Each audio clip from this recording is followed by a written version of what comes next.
Excuse me. All right. Welcome back, everyone. J-Bone here for Smash This Podcast.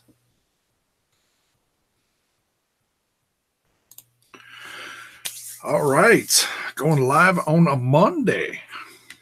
Don't do this too much. But like I put in the tweet, we'll call it MLW Mondays. Give this a thumbs up, or I should say smash that thumbs up if you want to see me do this on a regular basis on Mondays. I do not have the BN Sports Network, and in fact I've got about the only cable system in the US that doesn't carry the BN Sports Network. But thank goodness for the likes of YouTube, because the BN Sports YouTube channel and the MLW YouTube channel carry the Friday show a day later. So I usually catch this lately somewhere over the course of the weekend. So, all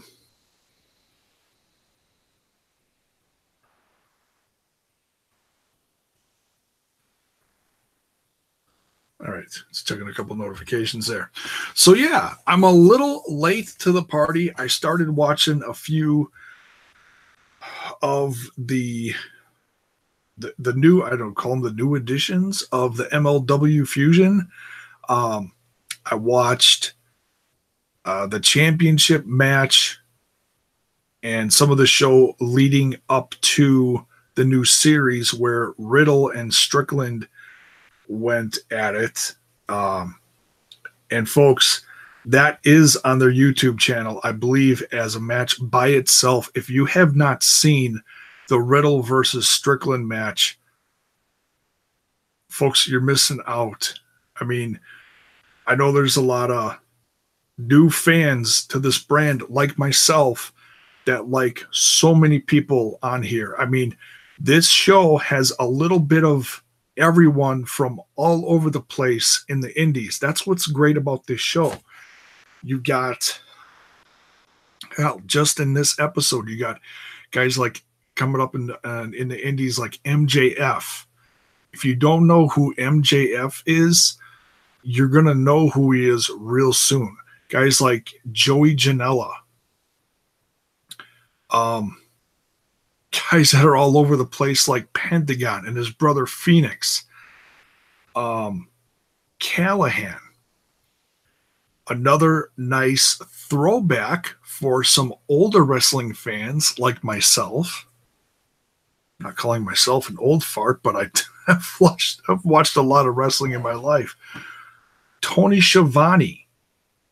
Tony Schiavone's one of the commentators on MLW. Now, the guy he's been working with has changed up a little bit over the last few weeks. They had a couple episodes in a row where it was Matt Striker. That was a treat. I love Matt Striker, especially from Lucha Underground. But now they've got, oh shoot, I don't want to, give me 2 seconds. I don't know. So unprofessional looking up stuff when I'm going live, but I'm trying to look up who the other gentleman was. And I'm going to find out right. Rich Bacchini. Bacchini. Formerly of the WWE. He was in the WWE for like a cup of coffee. And excuse me, and he's the guy who's been on here the most. Tag teaming commentatorship with Tony Schiavone. But if you like a classic voice to go along with your wrestling of today, Tony Schiavone's it. Let me tell you, that was when I got reintroduced to this product. I shouldn't say reintroduced. it's all new to me as far as the brand. But yeah, I just said that wrong. But but yeah, if you like a classic voice to go along with your wrestling, Tony Schiavone's still got it, guys. I mean, I put him up there with Jim Ross, and I know some people complain about Jim Ross of today and that he's a little rough around the edges when it comes to some of the stuff from Japan. Well, see, and the thing is, Tony Schiavone's calling this stuff live, wherever these are shot at. Jim Ross, unless they fly him in someplace, he's sitting in a studio with Josh Barnett, calling it, looking at a screen. That's really different, and I talked about that from Impact Wrestling too. When Josh Matthews and Sanjay Dutt were sitting in a studio and calling the action. Hey, Pierre's in the chat. How's it going, dude? It's going good. It's going good. Happy Monday to you. Hopefully your Monday went well. Mine was okay. But yeah, just introducing the folks watching Smash This podcast to something new. If you have not started watching MLW Fusion, I invite you to, because it's got a little bit of everything for the wrestling fan. It's usually set, from what I'm watching so far over the last several episodes that I've caught here and there, it's set in an intimate setting. Like there was a couple episodes that were done in, I can't think of it. It's the same place that Impact Wrestling's Bound for Glory is going to be set. It's New York. I can't think. It's a ballroom. I can't think of the name of it. I apologize.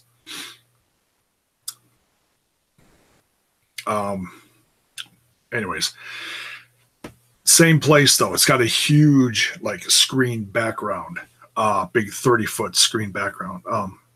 Cool looking place. So if you want to know what or where Bound for Glory is going to kind of sort of look like, go back a few episodes to the battle. What's it called? The Battle Riot, the 40-man Battle Riot.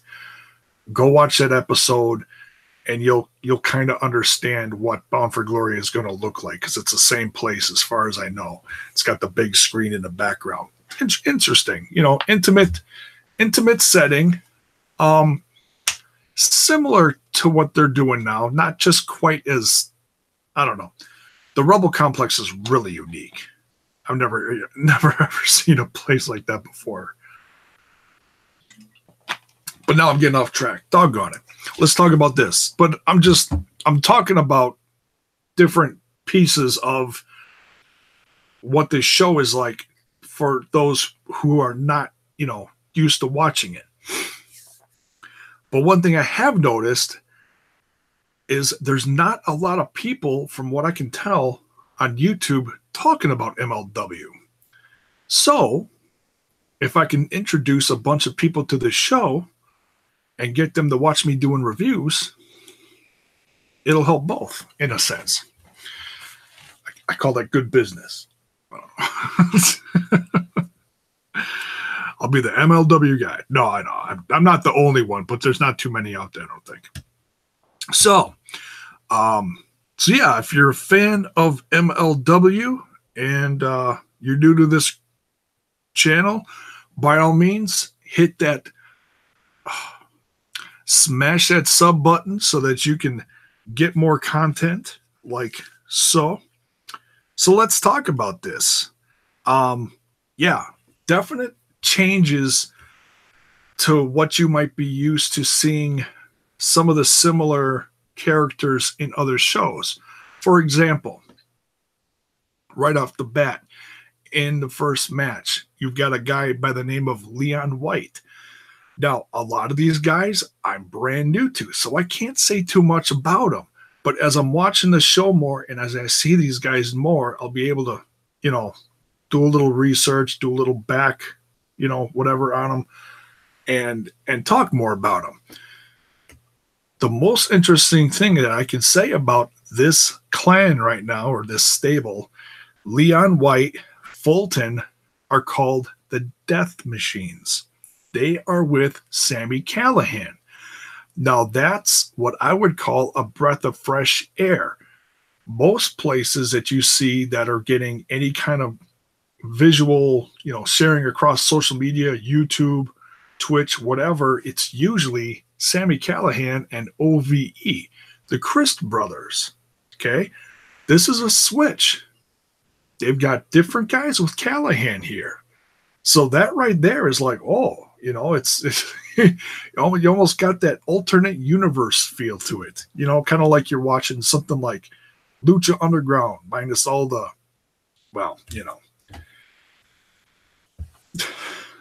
time travel and cutting off heads and shit. So that's interesting. And if Fulton looks familiar to you, he is formerly of NXT. He was part of shnikes, Eric Young's Sanity. He was part of Sanity when they debuted, and then he got injured, and they threw in, oh man, the big guy. Oh, I can't think of his name. See, that's what happens. You don't watch it for a long time. I haven't watched SmackDown in forever, and they just debuted, and hell, I didn't even know. It's escaping me. But nonetheless, he was replaced by the big guy from Scotland, part of Sanity. So this is a place where you can see Fulton if you were a fan of his in NXT. Leon White looks familiar, but I don't think I know him very well. So nonetheless, these guys are Sami Callihan's backup. In this first match, we get Leon White versus what could possibly, in my book, be the biggest man in professional wrestling right now. This dude, Barrington Hughes, I believe that's his name. Excuse me. Absolutely. He's like bigger than Bundy big. And that's a throwback because I used to watch Bundy when I was, a wee little nard. So I look at someone Barrington size and I'm like, oh my goodness. It is a new promotion, but it's a callback to an older one. Just right off the top of my head, MLW used to exist about between 15 to 20 years ago. And they did, like, you can look it up in IMDb and just get real basic information from it. It was called by Joey, what's his name? Joey Styles, I believe, did the commentary for it. Had guys in there like CM Punk. It was kind of like an ECW.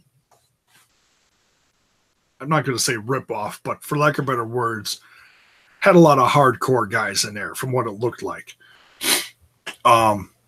So Kurt Bauer recently, within the last year or whatever it was, got the rights and got a TV deal. And he's been doing tapings in Florida and New York and maybe somewhere in between. I'm not real sure. Like I'm new to the product too, and I'm learning by the episode what it's all about. But I'm digging it. I'm digging it. If you're a fan of Lucha Underground, if you're a fan of an intimate setting wrestling show like ECW or something like that, where it's hardcore, crazy, really good wrestling, some decent storylines, you're going to dig this right off the bat. I've been a fan of it for a handful of episodes, and I really like what I'm watching. Because like I said, you got people from other shows on here, but it's a different feel to it. You know, it's the same but different. Leon White, Barrington Hughes. Apparently, Barrington Hughes is known for his very quick matches, squash matches, and where he literally squashes his opponents because of his size. But man, this guy can move. Oh, it's terrifying. You know, I look at how some of these guys are moving today compared to like the big guys of yesteryear, like Bundy and Stud and even Andre. No one back then moves like these guys of today. Another guy just off the top of my head, AC Romero. Crazy. Flies all over the place. The guy's between 300 and 400 pounds. Unbelievable. But this one ends quickly because Fulton and Callahan come in and they start beating down Barrington Hughes just as he's about to get the win over Leon White. I'm writing down my notes, and I started writing down Coco Brazil. And as I'm rewatching it again to like refresh my memory before I went live, I'm like, oh, I totally got that wrong. It's Coto Brazil, not Coco, like Coco Beware. It's another throwback because I'm old. Oh, crazy. It's like living another childhood. So Coto Brazil comes to the rescue, and he's I guess you could say it's a stable of Barrington Hughes, Coto Brazil, and Shane Strickland, former MLW Fusion champion. Not sure what they call it, the champ. See, I'm learning. I'm learning as we're going along here, folks. So I don't know everything about this. I'm learning. And the background to this is, I believe Callahan cost Strickland the championship. And I saw in an episode or two ago, I believe the last episode, there was a segment where Callahan is talking to, how's it going? It's, Selena De Lorenta, I believe her name is. She's like the head of her own stable of guys. She has, contracted or whatever. And she's the manager of Low Key, who is now champ. And apparently they paid Callahan to take out Shane Strickland, I believe is what just to sum up the backstory here. I know there's more to it, but there's definitely more to it. And I'll get to that in a little bit because this is expanding by the minute. So, not Coco. Coto Brazil gets in the ring. He's barking at Callahan's and the Callahan and the Death Machines. See, and that's such a twist. I'm so used to OVE. OVE is not here. If you watch Impact Wrestling, you know who that is. And he's like, I'm sick and tired of Callahan doing this. And apparently there's another backstory where Callahan attacked Coto in a boiler room match. I've yet to watch that one. I know it's on the MLW YouTube channel. I'm catching up here, folks, like I said. So I'll watch them all eventually, and then I'll understand where all these different stories are from. But I'm digging it. So then we get an impromptu match between Coto Brazil and Callahan. Wow. How nasty is Callahan? Callahan is just disgusting, but I love him. He's stood in the middle of the match. He just hacks a loogie up straight in the air. Doesn't care where it lands. And Tony Schiavone's, I don't remember what he said, but his reaction to Callahan is priceless. He's just like, what is with this guy? So you've got a classic announcer like Schiavone responding to someone fresh on the indie scene. I'll say fresh because, you know, he's been out of the WWE for not quite a handful of years now, but he's making quite the name for himself wherever he goes. He is the draw. And it's just funny. So, Callahan beats Brazil. Good match. And this is the first I'm ever seeing Cotto Brazil. So I got to say, for a cruiserweight type high flyer, ton of speed, and I'm digging him. Andre Corbeil's in the chat. Rest in peace, Jim. The Animal Nightheart. Yes, I did my tribute earlier today. So sad. So sad. And another very positive thing to reflect on the passing of Jim the Anvil Neidhart and the classic Hart family in this brand. And Andre reported on this earlier today. In MLW, we are getting a new Hart Foundation. In fact, that's the next segment here. So it's a sad segue, but it's a good segue. Good to see you here, Andre. Andre, did you get your Twitter back? Andre has been having trouble with the Twitter box. They took away they suspended his Twitter account. He's the guy that runs WrestlingWithWrestling.com, who I do content for Lucha Underground and House of Hardcore. While I'm waiting for Andre to respond to that one, I will continue. So we're getting a segment for the new Hart Foundation. It's comprised of Teddy Hart, who's like they said later in the episode, he's on a bit of a redemption story. He's like he says, controversy has really followed this guy, and he is redeeming himself. He had a thing where he was about to go to jail, and then I guess he didn't. Not sure.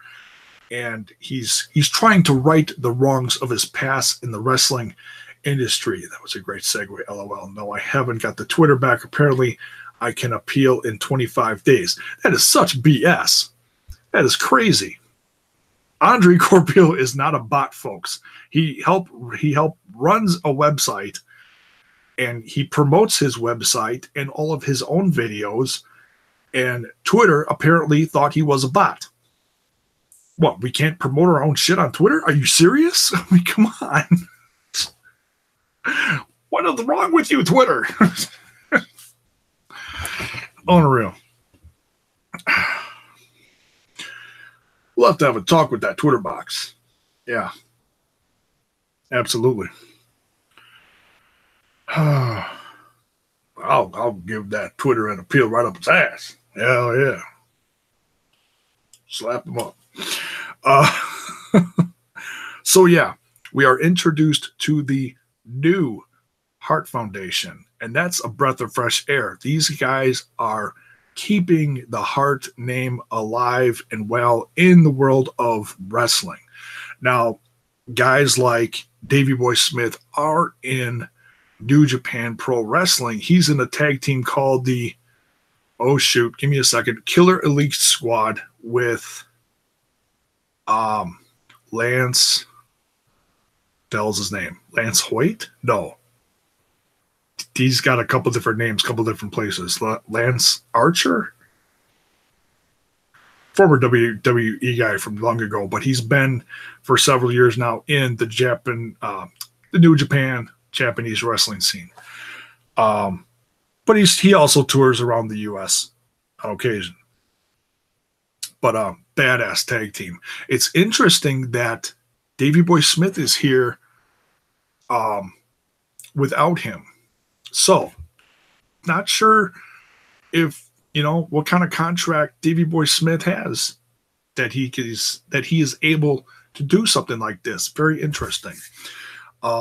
So, Davey Boy Smith Jr., Teddy Hart, and newcomer And this is the first that I've seen him. He's been on the indie scene for a little bit.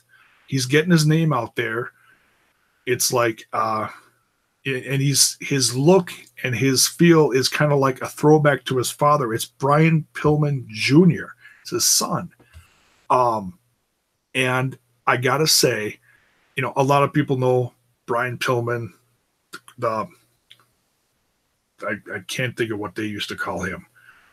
The lunatic or unhinged, something similar to Dean Ambrose, but I don't remember the catch. It goes for World of Sport. Oh, Davey Boy Smith is also wrestling for WOS in the UK. Yes, Andre. Good point. He is one of their main guys over there. That's another one I need to catch up on. It's an addiction. It's a sickness. Good point, Andre. Thank you. So, and Brian Pillman Jr. is, well, I think they're in the process of trying to recruit Brian Pillman Jr. because there's another segment in the show where he's talking to Kevin Sullivan, and Kevin Sullivan is trying to deter him away from Teddy and Davey Boy Jr. So this is going to be interesting where this goes, because apparently Kevin Sullivan and Brian Pillman Jr. have a lot of history together because his dad rode with Kevin, a long time ago, back in the WCW days, and yeah, pretty much back then. So it's going to be interesting. This it has a classic feel to it. It's a next generation thing. I'm intrigued. Like I said, this is my introduction to a lot of these guys. And I know Teddy Hart has a rich history in the world of wrestling, controversial, yet rich.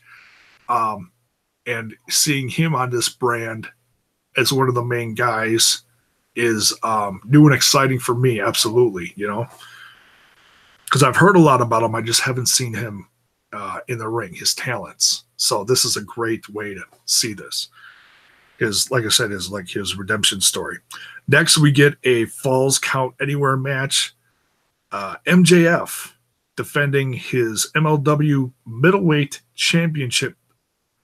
And that's for folks. Now you can say it's a bit of a rip off of the WWE thought. They're calling it middleweight as opposed to cruiserweight, but it's anyone 205 pounds or below that. So it's the same but different. Same weight class, different name. Going against Joey Janela. Now, who I've seen him lately is with Penelope Ford. On this show, it's Aria Blake. But, well, for this episode, at least, it was short-lived. Because at the end of this match, Aria Blake turns on Joey, smashes him over the head with a bottle. MJF comes up with the win. This match was crazy, though. Insane. All over the place in the crowd. And that's another thing that I want to say about these shows. As far as the intimacy, the front row, there's no barrier there. If you're in the front row, there's a good chance you're going to get someone in your lap during this show. And for folks not paying attention, I don't feel bad for you. There was a dude on this episode. I don't know if he's a regular or if he's just watches too much wrestling and he's bored with it. This show sure as hell wasn't boring. He was sitting like this in the front row. The whole show. He talked to someone, go back to his phone, look up for a second, look down. Why are you sitting in the front row and you're on your phone for the whole show? Dumbass. Watch it on YouTube. You can watch it on your phone on YouTube. It's flipping embarrassing. I can understand checking your phone for, you know, a quick notification or something while you're in the crowd, while you're sitting there. But this dude was on his phone for the whole show. And I'm not going to say who it was. If you watch the episode, you know who I'm talking about. Just looks dumb. It's embarrassing. There was a few people like that in the crowd. It's like, what are you doing? there's action going on in the ring. My phone. Arya Blake is so sexy. Yes, Andre. Totally agree with you. And that's another new name to this, you know, this show for me. So, where was I? Oh, MJF. But yeah, this match was insane. If you're not paying attention, you're going to get a dude in your lap. Like, some of these guys in the front row did. Actually, a lot of them did during this one. Crazy. In the ring, out of the ring. What a brawl. Great match. MJF is one of these guys. See, now Joey Janela is a guy that I'm still fairly new to, but MJF I've been watching for a while. My introduction, I'm going to talk about this just for a minute, then I'll continue with the show. My introduction to MJF is an interesting one. I'm on Twitter most of the time talking about wrestling and or music. Usually my Facebook is family-related stuff. I share my stuff on there for this podcast here and there, not as much as I do on Twitter. I got a friend request last year. Maxwell James. Now, his name was different last year. I don't remember what it was. Whatever it was. Maxwell James Freeman, whatever. No, he changed it like a couple months later. Anyways, and I'm like, who is this guy? So I'm scrolling down his page. I'm like, oh, he's a wrestler. Oh, that's interesting. And I noticed he just made a promo. I click on the promo. And it looks like it's like homemade, but yet professionally done. And it's highlights about who he is, his mic skills. I believe it contained some ring work too. And nice little package of a promo. And I was like, oh, okay, yeah, I'll accept the friendship from this guy. Then I look him up on Twitter. I follow him. He follows me back. And then he unfollowed me. And I was like, oh, you know, and I tweeted at him. I'm like, oh, you unfollowed me. He followed me back. A couple months later, unfollows me. Followed me back. What the heck? I didn't add him. Nothing. And he unfollowed me. And I was like, well, what the heck?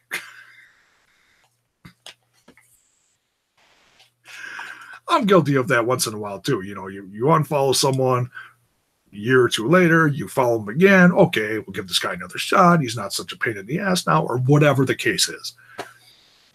But whatever. I'm still friends with him on Facebook. I still see posts from him, even though I'm not on there as much. That was my introduction to MJF.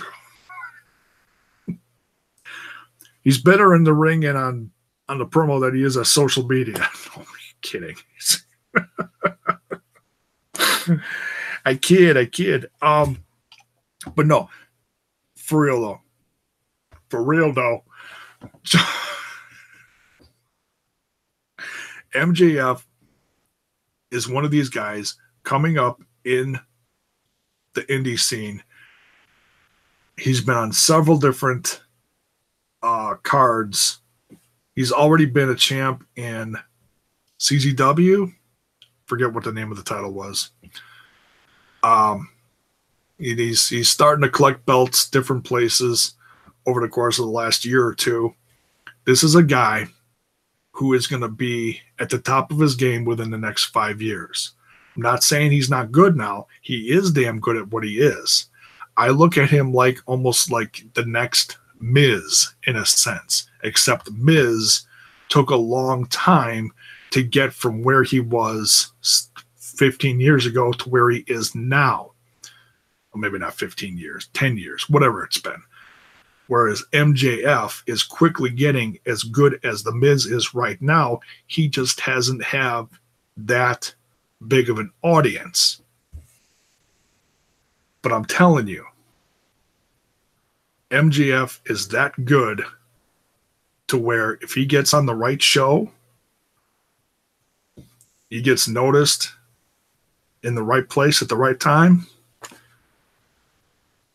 he's going to be the guy to run a brand similar to how Austin Aries is running several brands. And he's the belt collector. MJF is going to be there someday. Mark my words. Pierre, people are very addicted to their phones. Life is passing them as they are glued to their smartphones. Yeah, it's sad, you know, and I'm guilty of it too. I'm guilty of it. I've tried to, you know, I've got a new phone recently, so I'm not on it as much, but it's fun to play with the new toy, you know. So I hear you. It's a thing. It's a thing. Where are we here? So yeah, MJF steals away Arya Blake. Arya Blake turns on Joey. MJF successfully defends his MLW middleweight championship. Now, back to Callahan and Strickland. The war that is developing into war games. That's right, folks. They're putting on war games. It's not just a WWE thing. I don't know who owns it, but apparently MLW has some kind of right to war games because they've done war games in the past and they're doing them again in a few short weeks. So these few episodes leading up to that are the build-up. You've got Callahan's crew, where it's Callahan and the Death Machines, Leon White and Fulton, excuse me, versus Shane Strickland, Barrington Hughes, Cotto, Brazil, got it right that time, and now they each have to pick 2 more people for their teams for this War Games. And if you don't know the history of War Games, folks, look it up. It's some brutal stuff. The last one that we saw, I think, was an NXT where it was like 3 different teams. So which made it different because usually it's 2 teams, but whatever. I don't think there's a right or wrong way to do War Games. It's just brutal and it's awesome. So the fact that we're getting War Games in a brand like this, even better, in my book. You know, it depends on who you like, who you don't like. So this next segment, we got Callahan recruiting for his team for War Games. He recruits Jimmy freaking Havoc. Keep it PG. No. Jimmy fucking Havoc. That's what they chant nowadays. The kids chant that. They do. I don't chant that. Those kids and their internets.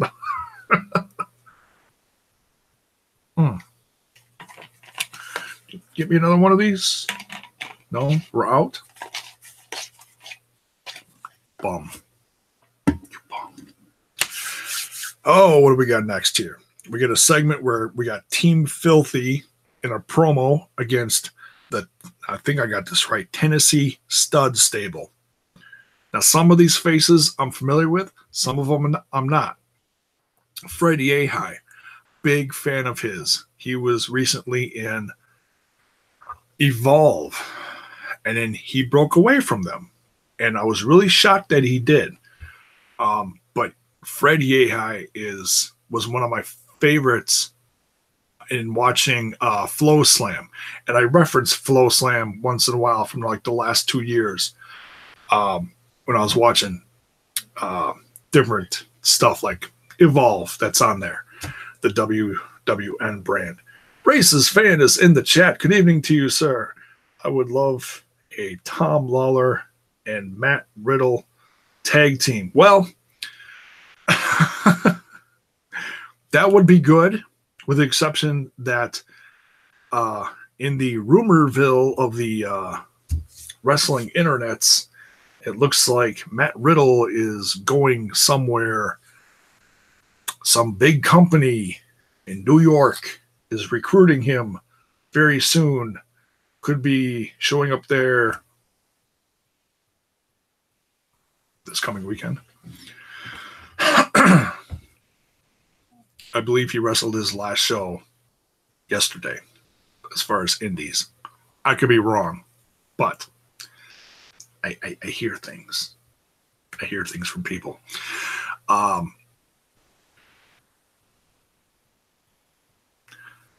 But yes, I agree, because, and I don't know a lot about Tom Lawler, but he does have a big MMA background like Matt Riddle. And in fact, Tom Lawler did win that Battle Riot 40-man Battle Riot that was a few episodes ago. By the way, that was a blast. I wanted to start my reviewing of MLW with that. It just didn't happen, but that was a lot of fun. It was a Royal Rumble type match. A lot of legendary faces, a lot of goofy things going on there that I don't really understand, but nonetheless, it was fun to watch. And Tom Lawler did win that. In fact, the last two guys in there, and there's another guy from this stud stable, is Jake Hagar. At least I think he's part of that stud stable. But they're getting a match next week, and that should be good. So, yeah, Team Filthy is Simon, what's his name in the NDC now? Simon Grimm? I believe that's his name. Former WWE guy. Oh my God, I can't remember the name of the tag team. Somebody put it in the chat. I can't remember. With Aiden English. Vaudevillains. Vaudevillains. Got it. Sorry. But yeah. Simon, formerly of the WWE. And Tom Lawler and Fred Yehai. So the Void Villains. That's, you're close. No, I'm just messing with you. No, that's funny though. So yeah, it's good to see Fred Yehai in a brand like this, where he can do his own thing, and it looks like this Team Filthy is quite the stable to check out. So can't wait to see where these guys go with that. Ton of talent in that stable, by the way. And then we get Pentagon and Phoenix coming out of the office with some contracts, and they're talking to Conan. And if you don't know, one thing I do know is that Conan was very close with these guys in AAA, and it also led to them leaving AAA, but Conan always stayed close with them, and I believe helped them in the transfer to get them all across the indies like they're doing now. They're everywhere. They're still in Lucha Underground, possibly on their way out. I don't know. There's a lot of question marks out there. WWE wants them. Well, they want everybody. They want my uncle too.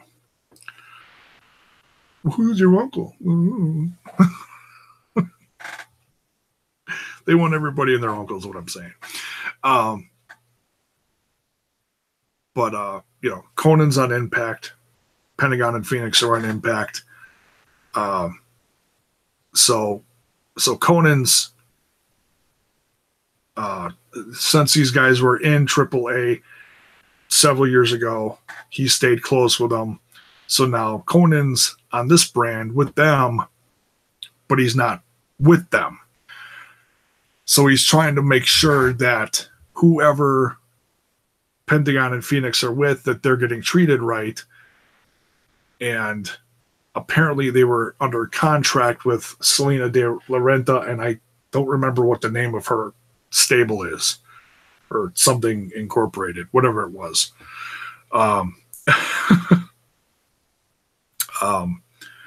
So they come out of the office with their contracts, and they're looking at each other. They look at Conan, and they take their contracts and they rip them up right in front of Conan. And Conan's like, "Yeah, my boys." So it looks like Phoenix and Pentagon will be with Conan on this brand, which is exciting because like it's known that they actually do have a lot of history together. So it's interesting. And like I said, it's like another universe, because if you look at Impact, Pentagon and Phoenix are together. They're the Lucha Brothers, but they're anywhere near Conan. Conan's doing the whole LAX thing. Interesting. So like I said, yeah, there's another example of you see them on other shows, but it's a completely different relationship, different characters, rivalries, just like, Callahan and his crew, completely different on the two different shows. Very interesting. Then we see Pillman Jr. talking to Kevin Sullivan. Talked about that a little bit already. And so, yeah, it's going to be interesting to see what happens with Pillman Jr. Apparently, the three are going to be on next week's show in action against ACH and Rich Swann. Well, 2 out of the 3. Yeah, Teddy Hart, Davey Boy Jr., Brian Pillman Jr., 2 out of those 3 against ACH and Rich Swann. Rich Swann, another guy, just signed with Impact Wrestling. So it's interesting, I don't think a lot of these guys on the MLW brand are actually signed, but MLW is in the process of trying to lock down contracts because they have a TV deal. A note from their website just went out within the last few days saying that they have signed someone who they believe is going to be the next franchise guy, but they didn't say who it was. So then there's a lot of big up-and-comers on this show, and it's going to be very interesting to see who it is once they announce it. There's a whole handful of guys it could be. It could be Joey Janela, but he's also on Evolve. He's the WWN champion. And if you know anything about WWN and Evolve and that whole brand, that's kind of like the back door to WWE. So that's very interesting. Is it MJF? Is it someone like Jake Hagar, aka Jack Swagger? Tom Lawler? Could it be one of the Lucha Brothers? Got to wait and see. Any of these names you put on top of your franchise, it looks like. Not a bad deal. What is left here? Of course, last but certainly not least, number 1 contendership. The winner of this match goes on to face Low Key for the MLW Championship next week. We got John Hennigan, a.k.a. we'll call him Johnny Fusion. Why not?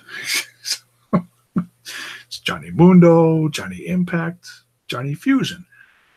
If the day ever comes where I'm lucky enough to put him on Smash This Podcast, we'll call him Johnny Smash. We won't call him Johnny Bone. No, just stop that. That's wrong. No. Just no. Go take a nap or something. You're nasty. Anyways, Johnny Fusion versus Teddy Hart. So yeah, as soon as I heard that these two are going to wrestle, I was also excited because Johnny's one of my favorite guys to watch nowadays. As far as favorites, I'd put him in my top 5, maybe even top 3. 2? All right, we'll call him my favorite. Anyways.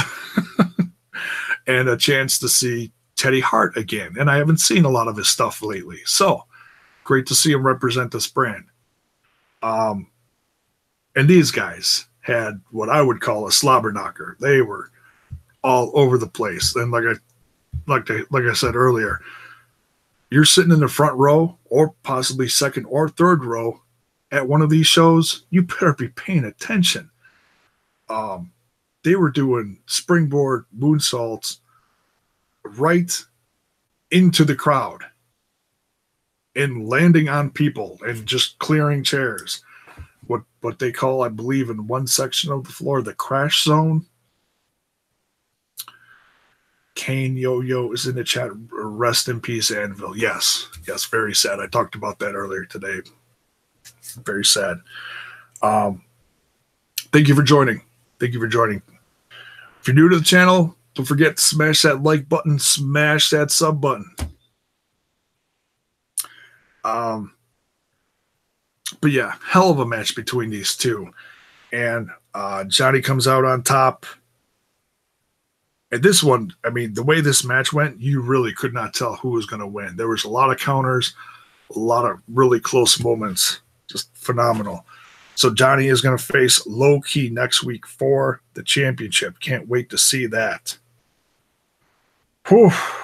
Loaded episode. And these are all like an hour. So, already liked and subbed. Thank you. Awesome. Great to see. Much appreciated. Welcome to the MLW chat. So yeah, we're getting Tom Lawler versus Jake Hagar next week. We're getting the new Hart Foundation versus ACH and Rich Swann. Can't wait to see that. ACH is another one of those guys. It's just incredible talent. He was in Ring of Honor. He was in Evolve. And I guess just after a certain amount of time in both of those brands, he wasn't happy. At least I don't think he's in Evolve anymore. I'm not sure. I think he split from them. But yeah, good to see him here. Incredible talent. Then we're getting Johnny Fusion versus Low Key for the championship. Can't wait. Can't wait to see that. So that's it for this one. Little long-winded here, but just, I'm talking about stuff, like I said, I'm new to this brand as well. And as a lot of people are, I didn't watch MLW back when it was around before, back in the early 2000s with CM Punk and the hardcore scene and Joey Styles and all that stuff. But, I'm learning, and I like this brand because it has a lot of my favorites on it. It's got a little bit of something from everywhere, depending on what you watch. It's a breath of fresh air, and it's something else on TV. Of course, I always catch this a day later on the YouTube channel. So if you want me to keep on doing this on a regular basis on Mondays, we'll call them MLW Mondays. Smash that like button if you want to see me do it, because I think I'm going to do it because I'm digging it. So, yeah, welcome aboard MLW Fusion. Liking the product. So that's it for this one. I will be doing more of these, I'm sure, and we'll see you down the road real soon. Don't forget to ring that bell for notifications so that you know the more my content hits your screen. Good night, folks. Have a good one.